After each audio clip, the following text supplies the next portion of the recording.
Tomorrow's trip to the nation's capital could decide whether the Seagulls play finals football this season.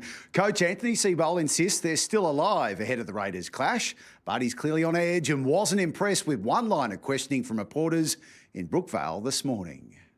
Anthony Seibold is well aware of what's needed for the Seagulls to make the finals. Well, we've got 5 opportunities left, right, and this is obviously a big one. Tomorrow's clash against the ladder-leading Raiders in Canberra could determine how long Manly remains in the race.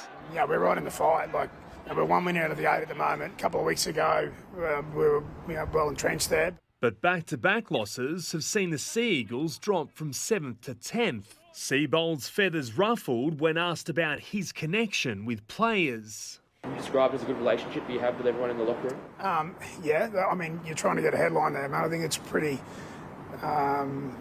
average question, but what do you want me to say? Do you feel well supported? Yeah, definitely. I think we were a 50% season last week. We lost a pretty tough game against the Roosters, so I feel like I'm well supported. I feel like I support the players as well as, on the flip side of that, but yeah, I'm not going to really answer that because I'm trying to get a headline, mate. Seibold and his Seagulls head south without 7 of their best forwards, but do boast away wins over premiership heavyweights, the Storm and Panthers this season. That gives you confidence and evidence that, against the best, we've played some really good footy at times this year. Down there in Canberra, it's going to be a tough game, there's no doubt about that. We'll need to be somewhere near our best. Zach Bailey, 9 News. Well, the Storm and Broncos face off in a match which could go a long way to shaping the top 4 here at Amy Park tonight. Andrew Johns joins us now. Hello, Joey. Hello, Brace. Looking forward to this. Great conditions for some footy, big occasion. You bring back a big player like Payne Haas. Yeah, he missed last week, and after Origin, he probably needed a freshen up. He had that back injury. So I'm sailing for a huge game. He's the best front rower in the world. We know what a player he is, and he's up against his New South Wales teammate, Big Stefano, tonight. So could get real fiery. 2 of the great teams of this season so far, and a special occasion for the locals. Harry Grant to play game number 100. I thought he'd be up around 150, even 200. He seems to be around forever. Look, since Origin, they've missed a few key players in Munster and Jerome Hughes. He's taken his game, which I can't believe, to another level.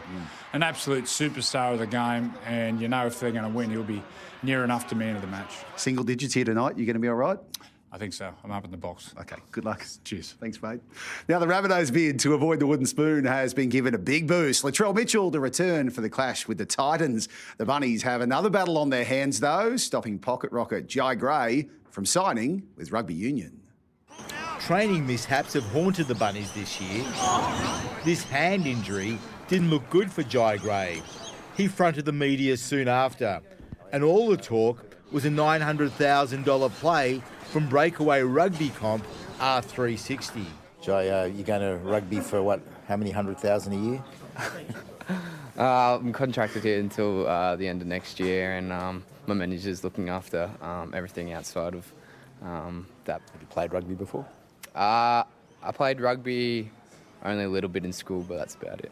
So is it a realistic thing, or are we jumping ahead of ourselves a bit? Yeah, look, my manager's dealing with everything. I'm contracted here until the end of next year, and I'm enjoying my time here. Have you practiced that answer? No. Gray is wanted in both the NRL and rugby. His clubmate Lewis Dodd has been told he can play elsewhere despite having 2 years left on his $2.2 million deal. Gray thinks Dodd has what it takes. We love having Lewis at the club. He's a great footballer, and he's an even better bloke off the field. He's someone that I enjoy being around, and I'm sure that beyond this year he will have a future in rugby league. The sight of Latrell Mitchell on the move was a rare positive for the Bunnies. Do you think you'll have Latrell playing for you this week? Well, he did about 2/3 of the session today, and he looked good, so fingers crossed. He's a massive in for us if he is. The clash this week with the Titans is being called Spoon Bowl. Wayne Bennett has a rule: don't mention the spoon. It's a word we're not allowed to say. He just avoids it at all costs. Danny Weidler, 9 News.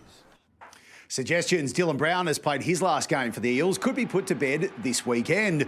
With the departing half, a chance to line up in the centres against the Cowboys on Sunday. Brown hasn't played since round 19 and is off to Newcastle next season on that 10-year, $14 million deal. The Dolphins face an uphill battle to keep some of the club's most influential figures, with a fan favourite forced to leave Redcliffe at season's end. Saturday's finals fight against the Roosters will surprisingly see the rivals come together for a special celebration. An Indigenous round matchup meant to be for the Dolphins, honouring Redcliffe, Roosters and Queensland Rugby League legend Arthur Beetson, son Brad to lead the Finns onto Suncorp Stadium this Saturday. My brother will be leading out the Roosters, so it'll be good to have a bit of family rivalry, mate, and I'll be able to sledge him a bit after the games. This year's decimated Dolphins drawing on Artie's legacy, the Maroons' inaugural Origin captain, typifying Queensland's underdog spirit. The boys probably don't need any more motivation, but his impact on our club still felt today, and the stories that are traded and what happens, and our club is where it is in a lot of ways because of what Arthur Beetson did. Redcliffe Junior Josh Kerr will depart the Dolphins for the Dragons at season's end. The fan favourite unable to ink an extension with his boyhood club. He's just had a baby this week too, so become a father, and his partner he met down at the Dragons, so they've got a good network down there. Kerr's exit just the start of the Dolphins' struggles in keeping their current squad together. Suspended forward Felice Kafusi headlining a number of players coming off contract. He's probably had a few weeks off, so his body's in good form and good nick, and hopefully he'll come back straight in, but we've got every intention of having Fuss at our club in the future. Former Finns coach Wayne Bennett is banning his bunnies from any discussion about collecting the wooden spoon. That's a word we're not allowed to say. He just avoids it at all costs. Latrell Mitchell will likely return from a quad injury for Sunday's Spoon Bowl against the Titans on the Gold Coast. Matthew Simbakis, 9 News. The Maroons are searching for a new State of Origin coach tonight, with Tani Norris standing down after 5 years in charge of the Queensland women's side. Scott Prince won't take over, extending as the Broncos NRLW coach until the end of 2027, feeling he has unfinished business at Red Hill after falling short of a grand final berth in his 2 seasons at the helm. That's the standard we've set here. It's right from the get-go, from the men's program when they started, many moons back.